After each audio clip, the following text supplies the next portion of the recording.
Hello, dear friends. It's me, Sandybell, and I'm so excited to share a wonderful story with you today.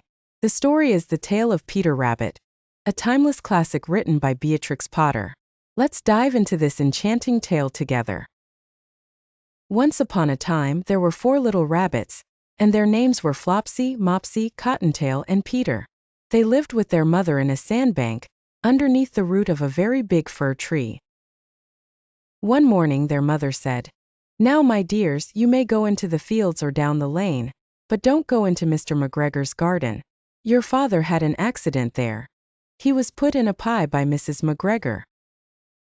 Of course, Flopsy, Mopsy, and Cottontail, who were good little bunnies, went down the lane to gather blackberries. But Peter, who was very naughty, ran straight to Mr. McGregor's garden and squeezed under the gate. First he ate some lettuces and some French beans, and then he ate some radishes. Feeling rather sick, he went to look for some parsley. But who should he meet but Mr. McGregor?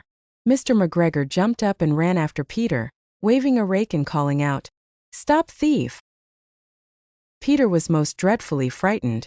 He rushed all over the garden, for he had forgotten the way back to the gate. He lost one of his shoes among the cabbages and the other shoe amongst the potatoes. Peter ran on 4 legs and went faster, so that he might have got away altogether if he had not unfortunately run into a gooseberry net, and got caught by the large buttons on his jacket. It was a blue jacket with brass buttons, quite new. Peter gave himself up for lost and shed big tears, but his sobs were overheard by some friendly sparrows, who flew to him in great excitement and implored him to exert himself. Mr. McGregor came up with a sieve, which he intended to pop upon the top of Peter, but Peter wriggled out just in time, leaving his jacket behind him, and rushed into the tool shed and jumped into a can. It would have been a beautiful thing to hide in, if it had not had so much water in it.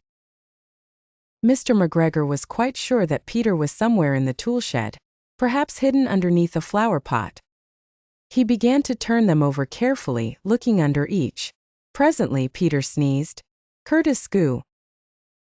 Mr. McGregor was after him in no time and tried to put his foot upon Peter, who jumped out of a window, upsetting 3 plants. The window was too small for Mr. McGregor, and he was tired of running after Peter. He went back to his work. Peter sat down to rest. He was out of breath and trembling with fright, and he had not the least idea which way to go. Also, he was very damp with sitting in that can. After a time he began to wander about, going lippity-lippity, not very fast, and looking all around. He found a door in a wall, but it was locked, and there was no room for a fat little rabbit to squeeze underneath. An old mouse was running in and out over the stone doorstep, carrying peas and beans to her family in the wood. Peter asked her the way to the gate, but she had such a large pea in her mouth that she could not answer. She only shook her head at him. Peter began to cry. Then he tried to find his way straight across the garden, but he became more and more puzzled. Presently, he came to a pond where Mr. McGregor filled his water cans. A white cat was staring at some goldfish. She sat very, very still, but now and then, the tip of her tail twitched as if it were alive. Peter thought it best to go away without speaking to her. He had heard about cats from his cousin, little Benjamin Bunny,